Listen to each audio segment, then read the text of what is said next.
لا إله إلا الله محمد رسول الله عليه صلاة الله. فويل للمصلين. While ఏంటి? ఆ while ఎంతటి భయంకరమైనది అంటే నరకములో వైల్ అనేటువంటి ఒక భయంకరమైన సుడిగుండం ఉంది. నరకం అంటుందంటే అల్లా ప్రతిరోజు అల్లాతో వేడుకుంటుంది, అల్లా ఈ వైల్ని నేను తట్టుకోలేకపోతున్నాను. నరకం అల్లాతో ఫిర్యాదు చేస్తుంది, నేను వైల్ని తట్టుకోలేకపోతున్నాను. ఫవైలుల్ లిల్ ముసల్లీన్. ఈ నమాజు చదివేటువంటి వారికి వైలుంది, ఆ వైల్లో వేస్తాను అన్నాడు. అల్లదీన హుం యురాఊన్. వీళ్ళు బద్ధకంతో ప్రజలకు చూపెట్టడానికి నమాజు చదువుతారు. అది ఈ నమీర్ సాబని పిలిపించుకోవడానికి నమాజు చదువుతాడు. ఈయనకి ఇజ్జత్ దేనా బోల్కే ఏ డ్రెస్ పెంతా ఏ టోపీ పెంతా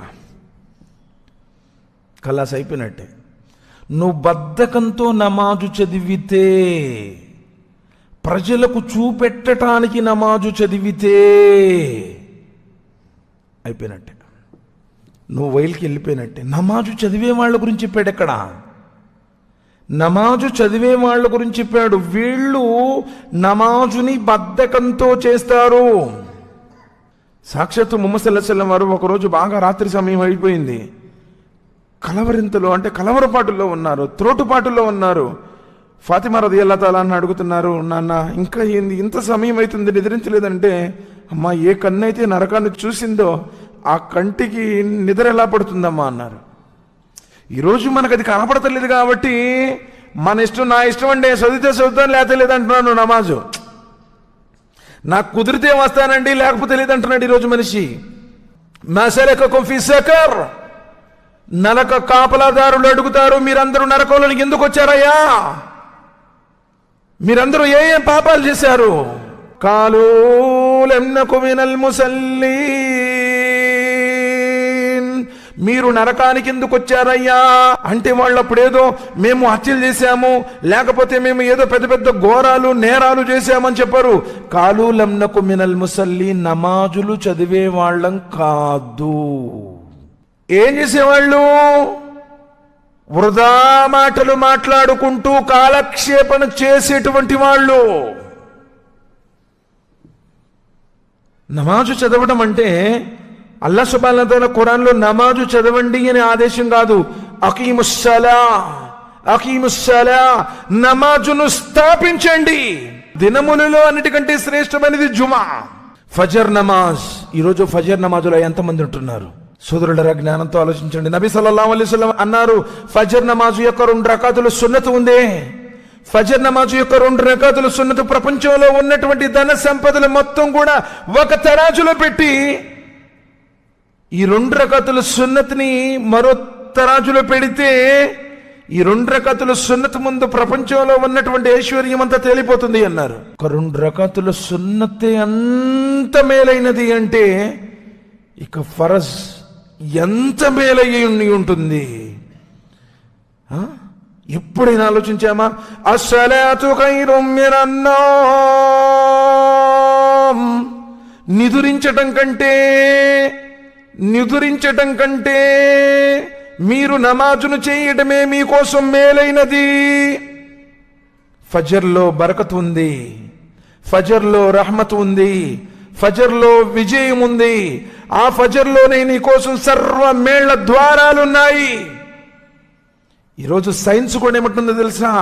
ఆ ఫజర్ సమయం ఏదైతే ఉందో ఖచ్చితంగా ఫజర్ నమాజ్కి ముందు 1 గంట, గంటన్నర నుంచి మొదలుకొని ఎప్పుడైతే సూర్యోదయం అయ్యేదాకా ప్రకృతిలో కూడా అనిర్వచనమైనటువంటి మార్పులు చేర్పులు సర్వము కూడా అది రీఛార్జబుల్ సమయం. అది ఆ సమయంలో గనక నీవు మేలుకుంటే, ఆ సమయంలో గనక నీవు ఆరాధనలో ఉంటే నీ చేతిలో విజయ బావుట ఉన్నట్టే. ఎవడైతే ఫజర్ నమాజు చదివాడో వాడి యొక్క గెలుపు బాధ్యత నాది అంటున్నాడు అల్లాహ్ సుబ్హానహు వ తఆలా. వాడి రక్షణ బాధ్యత నాది అంటున్నాడు.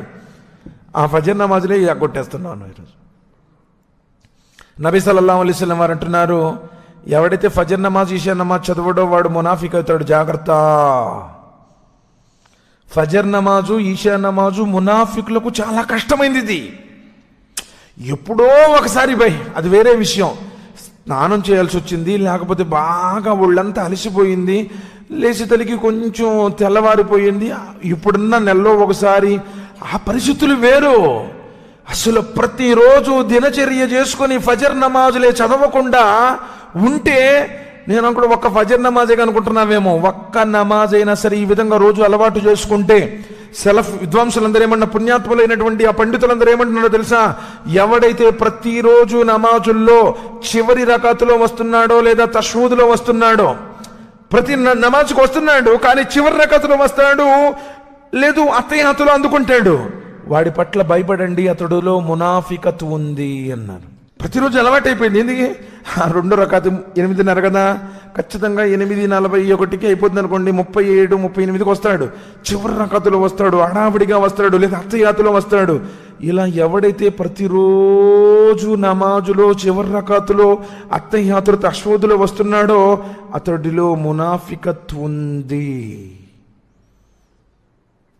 ఎవరైతే నమాజుని విడిచిపెడతాడో అది ఘోరమైనటువంటి విషయం. అసలు ఇంకా నేను 4 పూటలు చదువుతానండి, ఒక్క నమాజ్ మట్టి కుదరట్లేదు. ఒక్క నమాజ్ చదవకపోయినా 4 చదువుతున్నావు, మొత్తం చదవని కింద లెక్కే. ఎవరి మీద నువ్వు ఎహసాన్ చేయటం లేదు, నీ కోసం నువ్వు చేసుకుంటున్నావు. అలాంటి ఫజర్ నమాజ్, అందుకే నబీ సల్లల్లాహు అలైహి వసల్లం వారు అన్నారు, ఫజర్లో ఎంత శ్రేయోదాయకం ఉంది. ఎవరైతే ఫజర్ చదవలేదో వారి చెవులలో శైతాను మూత్రం వేశాడు. ఇది మనకు కనపడదు, అందుకని మానసికపరమైనటువంటి పరిపక్వత కూడా ఉండదు. ఎవడి ఫజర్లో ఫరజ్ నమాజ్ ఉండదో వాడి జీవితంలో శుభం లేదు అన్నాడు. శైతాన్ యొక్క మూత్రం పోసాడు అంటే అర్థం ఏంటి? మానసికమైనటువంటి వేదన కూడా ఉంటుంది. సలఫ్ విద్వాంసులు ఇంకా అంటున్నారు, ఫజర్ నమాజు చదవని వాళ్ళ యొక్క సాక్ష్యం కూడా తీసుకోరు, వాడి సాక్ష్యం కూడా చెల్లదు. మరి ఎక్కడైతే ఫజర్ నమాజులు ఈరోజు ఏ మసీదులో చూసుకోండి ఒక్క సఫ్ కూడా నిన్నట్లా, జుమా వస్తేనేమో మసీదులు నిండిపోతున్నాయి. అందుకని ఒక యహూదీ మినిస్టర్ ఏమన్నాడంటే, మాకు ఇబ్బందే లేదు ప్రపంచంలో ఉన్నటువంటి ముస్లింల గురించి, ఎప్పటిదాకైతే వాళ్ళు జుమాలో వచ్చినట్టు ఫజర్లో రారో అప్పటిదాకా మాదే విజయం అన్నాడు. జుమాలో వచ్చినట్టు ఫజర్లో వచ్చారనుకోండి ఇక ప్రపంచం వారిదే అధికారం అన్నాడు. నిజం అది. ఈరోజు ఫజర్ నమాజు ఈషా నమాజు అది చాలా పెనుభారం అయిపోయింది, చాలా మందికి అలవాటైపోయింది. మంచి మేము ఖురాన్ హదీసుండే మేము గుండెల మీద కడతామంటే, నువ్వు గుండెల మీద కట్టు, పైన తలకాయ మీద కట్టు, నువ్వు ఫజర్ నమాజ్ చదవకపోతే నువ్వు ఎక్కడ కడితే ఉపయోగం ఉంది? సాక్ష్యాలు కూడా చెల్లవు సోదరులారు, అంతటి కఠినమైనటువంటిది. మరి ఫజర్ నమాజ్, నువ్వు అంత శ్రేష్టమైనటువంటి ఫజర్ నమాజ్ విడిచిపెడుతున్నావు, అల్లాహ్ కోసం నువ్వేం త్యాగం చేస్తున్నట్టు? తహజ్జుద్ నమాజ్ తీసి పక్కన పెడితే ఫరజ్లే విడిచిపెడితే, చాలామంది అలవాటు చేసుకున్నారు నమాజుల్ని విడిచిపెట్టడం, నమాజుల్ని లేటుగా చదవటం, అన్నీ కలిపి చదువుకోవటం. సోదరులారా, అల్లాహ్ సుబ్హానహు వ తఆలా సుతరాము ఇష్టపడ్డాడు. ఎందుకో తెలుసా? ప్రళయ దిన రోజున అల్లాహ్ సుబ్హానహు వ తఆలా అడిగేటువంటి మొదటి ప్రశ్న నమాజ్, సలాత్ గురించి. నీవు నమాజ్ ఖాయం చేశావా? నమాజ్ చదవటం అంటే నీ ఇష్టం వచ్చినప్పుడు చదివితే నమాజ్ కాదు, నీకు ఇష్టం ఉన్నా లేకపోయినా, నీకు కష్టమున్నా నమాజుని స్థాపించడం, మసీదులో జమాతుతో పాటు స్థాపించడం. చాలా మంది ఒంటరిగా చదువుకోవడం అలవాటైపోయింది. అరే సోదరులారా, జమాతుతో చదివితే 27 రెట్లు పుణ్యం ఎక్కువ లభిస్తుంది. మరి అంత పెద్ద ప్రళయ దిన రోజు నువ్వు నుంచోబోతున్న నమాజ్ గురించి జవాబు ఆయన అడగబోతున్నాడు. నీ దగ్గర ఏముంది? నేను ఫజర్ నమాజ్కి నిద్రపోతా ఉండేవాడిని అండి, రాత్రి 12 గంటల దాకా 1 గంట దాకా నేను ఫోన్లు చూసుకుంటా కూర్చుండేవాడిని, సినిమాలు ఆటలు పాటలు ఆడుకుంటా కూర్చుండేవాడిని, ఫజర్ నమాజులో నిద్రపోతా ఉండేవాడిని. అల్లాహ్ సుబ్హానహు వ తఆలా ఇష్టపడతాడా నిన్ను? అల్లాహ్ సుబ్హానహు వ తఆలా ఇష్టపడతాడా? సోదరులారా, జ్ఞానంతో ఆలోచించండి. ప్రళయ దిన రోజున అల్లాహ్ సుబ్హానహు వ తఆలా అడిగేటువంటి మొదటి ప్రశ్న నమాజ్. ఒక ముస్లింకి ఒక ముష్రిక్కి మధ్య వ్యత్యాసం ఏమిటంటే నమాజ్ అన్నారు నబీ సల్లల్లాహు అలైహి వసల్లం. ఒకసారి నీకు తౌహీద్ తెలిసిన తర్వాత నిన్ను షిరిక్ చేయమన్నారుకో, నువ్వు చేయవన్న సంగతి నీకంటే బాగా వాడికే తెలుసు. అందుకని నీకు షిరిక్ చేయమని చెప్పడు వాడు, ఎందుకంటే నీకు తెలుసు కదా ఆమె తౌహీద్ వాలా జే, ఆమె షిరిక్ నే కడితే అంటావు, నువ్వు వెంటనే సమాధానం ఇస్తావు. కాబట్టి నీకేం చెబుతాడంటే, ఇప్పుడు ఇంత పొద్దున్నే సల్లో లెగిసి ఏం వజూ చేస్తావులే, తర్వాత కొంచెం చేయి బాగి నాకు చదువుకో అని చెప్పింది. అందుకే నబీ సల్లల్లాహు అలైహి వసల్లం చెప్పారు, 3 ముళ్ళతో బంధించబడి ఉంటాడు మనిషి. ఎప్పుడైతే దువాతో లెగుస్తాడో అల్హమ్దులిల్లా, ఎప్పుడైతే వజూ చేస్తాడో రెండోది, ఎప్పుడైతే మసీదు కోసం నడక కోసం బయలుదేరతాడో మూడోది విడిపోతుంది. లేకపోతే ఈ బంధనాలు నీకు ఆటోమేటిక్ కనపడవి.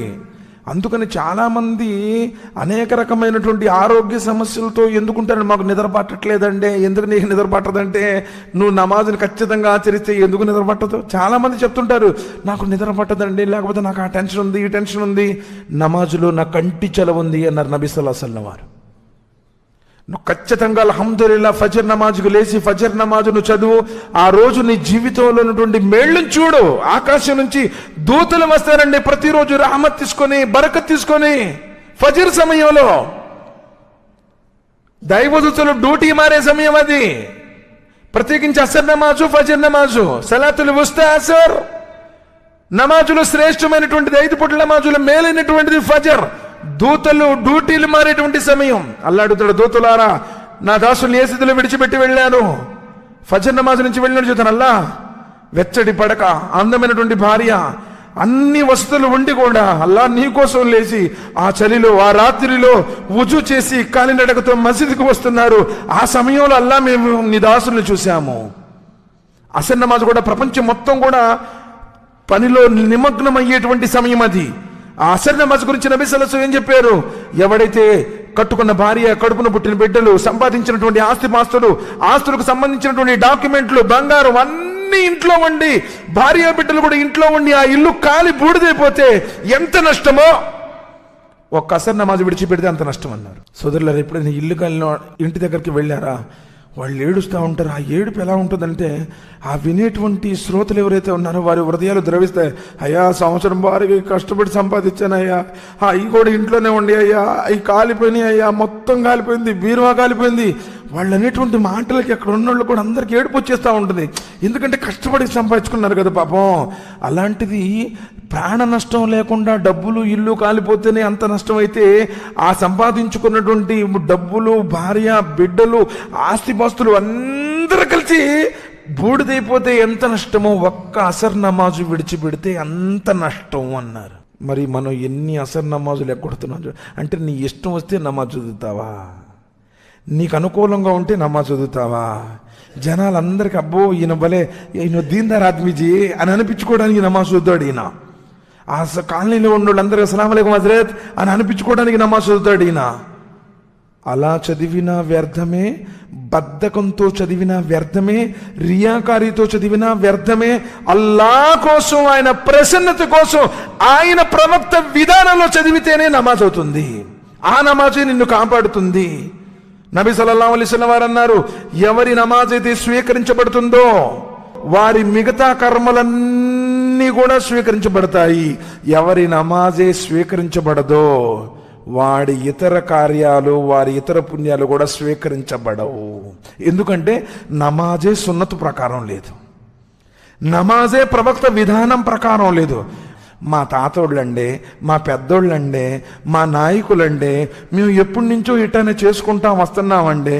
రుకు కరెక్ట్గా ఉండదు, సజ్దా కరెక్ట్గా ఉండదు, ఖియాం కరెక్ట్గా ఉండదు, సూరతుల్ ఫాతిహా ఉండదు. సున్నతు ప్రకారం లేకపోతే నువ్వు ఎన్ని నమాజులు చదివినా వ్యర్థమే. మరి పరిస్థితి ఏంటి? నమాజు ప్రళయ దినం రోజున అడిగేటువంటి మొదటి ప్రశ్న, మరి 5 పూటల నమాజుని మనం ఎంతవటికి ఆచరణ చేస్తున్నాము? సోదరులరా, జ్ఞానంతో ఆలోచన. అంతటి వేదనతో కూడుకున్నటువంటి ఆ రోజున నిన్ను కాపాడేటువంటిది నమాజు. ఎవరైతే అల్హమ్దులిల్లా మనస్ఫూర్తిగా, ఎందుకంటే చీకటిలో మసీదుకు రావడం, చలిలో వజూ చేయడం, ఎండాకాలంలో ఉపవాసం ఉండడం, యవ్వనంలో ఆరాధన చేయడం అల్లాకు చాలా ఇష్టమైనటువంటి కార్యాలు. మరి ఇలాంటి ఉన్నతమైనటువంటి సమయాలలో ప్రత్యేకించి ఫజర్ గురించి మాట్లాడుకుంటుంటే, ఆ ఫజర్లో అంత మేలుంటే మరి ఆ ఫజర్ నమాజులు చదవకపోతే మన పరిస్థితి ఏంటి? మునాఫికుల యొక్క లక్షణాలు మనలో ఉన్నాయి అని చెప్పేసి అర్థం. సోదరులారా, సోదరిమణులారా, జ్ఞానంతో ఆలోచించండి. ఎన్నో విషయాలు ఉన్నాయి, కానీ ఆ తీర్పు దిన రోజున అడిగేటువంటి మొదటి ప్రశ్నలోనే నువ్వు ఫెయిల్ అయిపోతే, ఆ మొదటి ప్రశ్నలోనే నువ్వు విఫలమైపోతే, నమాజులే ఖచ్చితంగా లేకపోతే, నమాజులే సున్నత ప్రకారం లేకపోతే, ఆ నమాజు కూడా ఎలా చదవాలి? ప్రశాంతంగా చదవమన్నారు. టకా టకా టకా టకా చదివేటువంటి నమాజు కూడా చెల్లుబాటు కాదు. నమాజులో సుకూన్ ఉన్నారు. ఎందుకు? నమాజు ద్వారా ప్రశాంతత అన్నారు కదా. చాలామంది టకా టకా టకా టకా అత్తయాత అర్థం తెలియదు, సూరతు ఫాతిహా అర్థం తెలియదు, సుబ్హాన రబ్బియల్లా అంటే తెలియదు, సుబ్హాన రబ్బియల్ అజీమ్ అంటే తెలియదు. మరి ఈ విధంగా నువ్వు 100 సంవత్సరాలు నమాజు చదివితే ఉపయోగం ఏంది? నమాజ్ చదువుతున్నారు, తావీజులు అంతరాలు కట్టుకుంటున్నారు, నమాజులు చదువుతున్నారు, ఫలానా వాళ్ళ దగ్గర మేము మొక్కున్నాం అంటున్నారు, నమాజులు చదువుతున్నారు, వడ్డీలు తింటున్నారు, నమాజులు చదువుతున్నారు, కట్నకారకులు తీసుకుంటున్నారు, నమాజులు చదువుతున్నారు, అన్ని రకాలైనటువంటి హరాములు చేస్తూ ఉన్నారు. ప్రయోజనం ఏంటి? నమాజ్ అంటే నిన్ను ఒక మంచి మనిషిగా మార్చాలి, నువ్వు ఒక ఉన్నతమైనటువంటి సదాచరణ చేసే వ్యక్తిగా మారాలి. అది అల్లాహ్ సుబ్హానహు వ తఆలా కోరుకునేది. కనుక సోదరులారా, నేను అల్లాహ్తో దువా చేస్తున్నాను, అల్లాహ్ మమ్మల్ని అందరినీ 5 పూట్ల నమాజ్ స్థాపించేటువంటి సౌభాగ్యాన్ని ప్రసాదించు. ప్రత్యేకించి నమాజులో మేలైనటువంటి ఫజర్ నమాజును మేము స్థిరంగా స్థాపించేటువంటి సౌభాగ్యాన్ని ప్రసాదించు. మమ్మల్ని మునాఫికత్ నుండి కాపాడు, మమ్మల్ని ముష్రిక్ విధానాల నుండి కాపాడు. అల్లాహ్ మమ్మల్ని ప్రాపంచిక వ్యామోహం నుండి కాపాడు. అల్లాహ్ జీవించి ఉన్నంతకాలం నీ ధర్మం ప్రకారం జీవించే సౌభాగ్యాన్ని, మరణించే సమయంలో కలిమాతో మా ముగింపుని ప్రసాదించు. ఆమీన్. అస్సలాము అలైకుం వరహ్మతుల్లాహి వబరకాతుహు.